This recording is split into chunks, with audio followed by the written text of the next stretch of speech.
the best way to cook pork ribs. Now I only make them like this. I'm going to start here by seasoning this pork. I begin by adding salt and spreading it well over all the meat. Then I add black pepper. I'm going to use my hands to spread this seasoning well and make sure it gets evenly absorbed. Next, I flip all the pieces to season the other side too, leaving the meat very flavorful. Get ready, because this is a very easy recipe to make. It turns out delicious. It's a different and very tasty way to prepare pork at home. Now I add more black pepper to the other side. Done. Next, we're going to fry the meat to add even more flavor. I start by putting butter in the skillet so it melts well.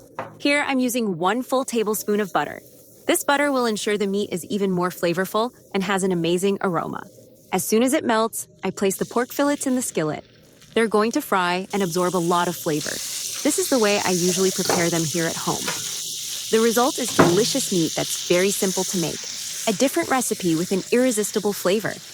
Now I let it fry on one side, and when it's ready, we'll turn it to brown the other side too. I've already fried one side. Now I flip it to fry the other. Look how golden it turned out. Just perfect. Let's wait for it to fry completely on the other side. It's now well fried on both sides. Now I'm going to remove it from the skillet. I transfer the pieces to a plate and set them aside.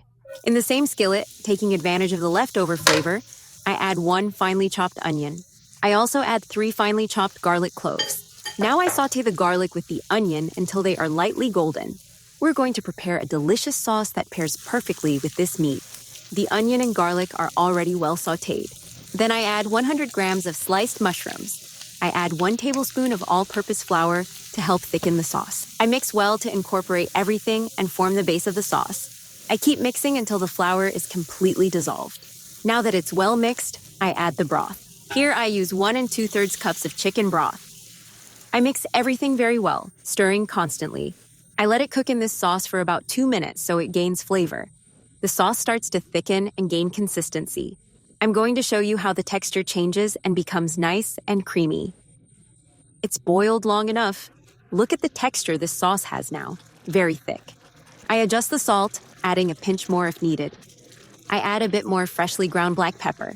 With that, we balance the flavor of our sauce nicely.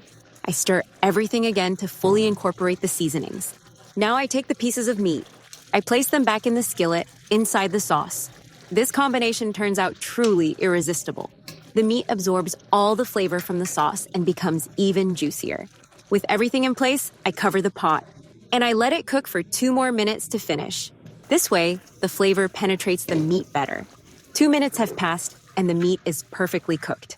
Our dish is ready. I turn off the heat and finish with chopped parsley, which gives it a special touch. Look how wonderful this recipe turned out. Now it's time to serve this delight. I placed a piece on the plate. Very juicy. On top, I add a generous portion of the sauce, and it's ready to enjoy a super tasty and well-prepared meat dish. Just make this recipe and see for yourselves. You'll love it. The flavor turns out truly amazing.